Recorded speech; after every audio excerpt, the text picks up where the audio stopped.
Malaria దినోత్సవం సందర్భంగా వర్ధన్నపేటలో వైద్య ఆరోగ్య శాఖ ఆధ్వర్యంలో భారీ అవగాహన కార్యక్రమం జరిగింది. మలేరియా వ్యాధి ప్రబలకుండా తీసుకోవాల్సిన జాగ్రత్తలపై ప్రజలను చైతన్యపరిచేందుకు వైద్య సిబ్బంది, ఆశా కార్యకర్తలు నడుంబిగించారు.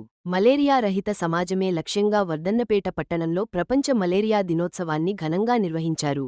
ఈ సందర్భంగా పట్టణ పురవీధుల్లో భారీ అవగాహన ర్యాలీ చేపట్టారు.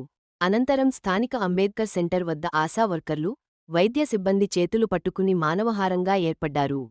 దోమల నివారణ, పరిసరాల పరిశుభ్రతపై నినాదాలు చేస్తూ ప్రజల్లో అవగాహన కల్పించారు. ఈ కార్యక్రమంలో డాక్టర్ అరుణ్ చంద్ర, సబ్ యూనిట్ ఆఫీసర్ యాదయ్య, సూపర్వైజర్లు రాజు, స్వర్ణకుమారి, హెల్త్ అసిస్టెంట్లు మచ్చాస్ రెడ్డి, ప్రేమ్ తదితరులు పాల్గొన్నారు. ఇంటి పరిసరాల్లో నీరు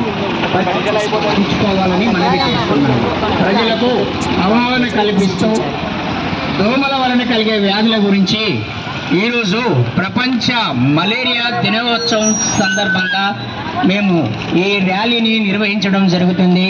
వర్ధన్నపేట నియోజకవర్గ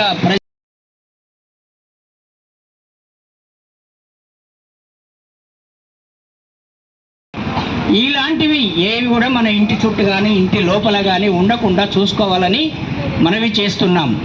ఎందుకంటే దోమల వలన అది చిన్న దోమ